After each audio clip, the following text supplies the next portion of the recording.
안녕하세요. 김현빈입니다. 반갑습니다. 오늘은 저 뒤에 이제 올리브 수확하는 화면으로 먼저 시작을 했습니다. 지난번에 이제 올리브 오일 여러분들이 관심 갖고 있는 것들 중에서 그 다음에 이제 선택하는 기준들 이야기를 시작을 했잖아요. 그래서 엑스트라 버진을 골라라. 그리고 산도를 낮은 것을 골라라 하는 이유가 어떤 것 때문에 그런지 쉽게 이야기하면 먹고 나서 내 혈액 속에 남는 기름이 작게 남는 것들을 골라라. 이렇게 그 기준 때문에 사람들이 엑스트라 버진을 고른다고 말씀을 드렸죠. 오늘은 두 번째 시간, 세 번째 시간 이렇게 나누는 것보다는 자연스럽게 오늘은 이야기하고 싶은 게 이제 냉압착을 골라라, 냉추출을 골라라 이런 이야기가 또 있거든요. 그 냉압착, 냉추출 차이점, 그리고 왜 냉압착을 하라 그러는지 아니면 냉추출 이런 것들을 골라라고 하는지를 간단하게 제가 말씀을 드릴게요. 사실 이제 어제 이야기하다가 보면 이제 기름의 특성들 중에서 빛에 약하다, 공기에 약하다 이야기를 했지 않습니까? 그 다음에 이 기름이 열에 약합니다. 그래서 기름에 열을 가하게 되면 상하거나 이런 부분이 아니고요.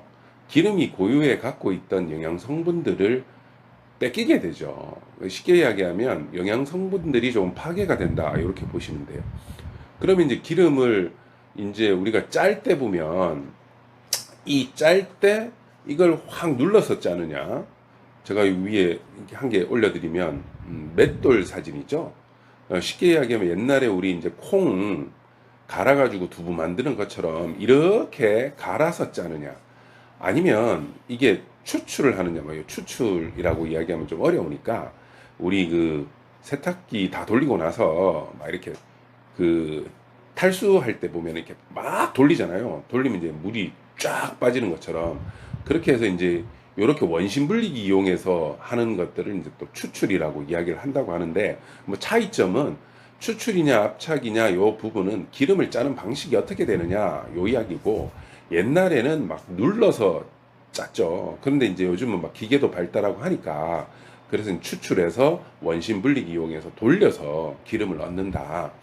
근데 그렇게 할 때에 이게 열을 가하지 않고 실제로 그냥 상온 상태에서 그대로 짜야 영양 성분 파괴가 없습니다.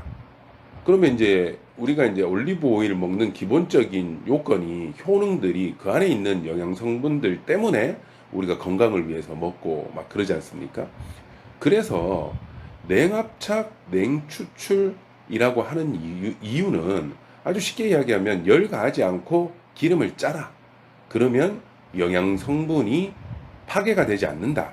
그러면 우리가 먹고자 하는 목적대로 건강한 기름을 먹을 수 있다. 그러한 이유 때문에 냉압착, 냉추출을 한다. 이렇게 보시면 되고요.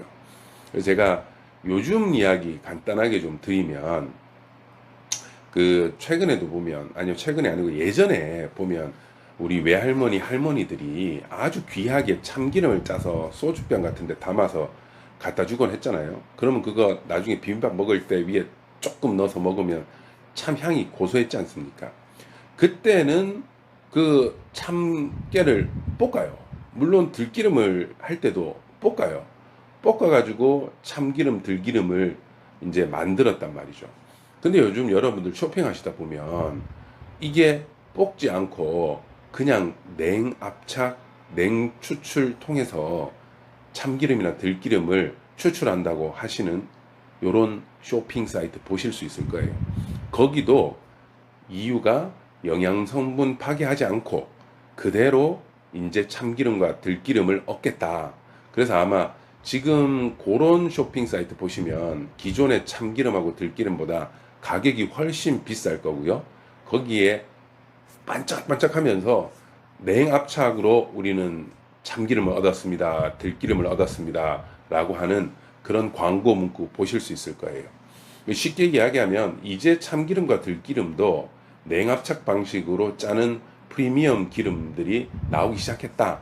그래서 여러분들 두 번째로 이제 우리 기름을 얻을 때 이게 옛날처럼 불에 가열해서 얻느냐 그렇지 않고 단순하게 돌려서 원심 분리기를 돌려서 얻느냐 아니면 직접 짜서 압착해서 얻느냐. 그런데 그게 열에 가하지 않는 냉압착, 냉추출 방식으로 기름을 짜야 그 기름이 영양성분 파괴하지 않고 아주 건강한 기름을 먹을 수 있다. 그러면 우리 기름 가지고 요리를 하잖아요. 그래서 이 올리브오일 가지고 예를 들면 계란 후라이를 한다거나 아니면은 무슨 볶음 요리를 한다거나 요럴 때 말입니다. 일부 사람들은 이게 조금 두르고 나서 그 향 영양 성분 그대로 유지하려고 조금만 쓴 다음에 올리브유는 나머지 위에 살짝 뿌려서 먹는 이런 분들이 많이 계세요. 그리고 어떤 박사님도 올리브 오일을 제대로 먹으려면 볶음 요리해서 먹고 날 때 위에 리터치해서 먹으면 여러분들이 영양성분 파괴 없이 먹는다. 이렇게 이야기하시는 분들 많이 계시거든요. 그래서 오늘 좋은 올리브 오일 고르는 방법, 그 방법 두 번째, 냉압착, 냉추출된 올리브 오일을 고르시라. 그 이야기는 영양성분 파괴 없이 올리브 오일을 드실 수 있다. 몸에 좋은 올리브 오일을 드실 수 있고요. 실제로 유럽에서는 그 온도를 27도 이하로 규정을 하고 있습니다. 저 오른쪽에 제가 한 개 올려놓을게요. 유럽 규정집을요. 여기 보시면 27도라고 보이시죠? 예. 유럽연합의 올리브 오일의 냉압착 기준 27도 이하라고 보시면 됩니다.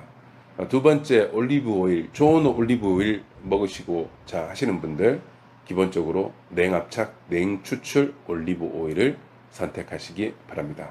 감사합니다.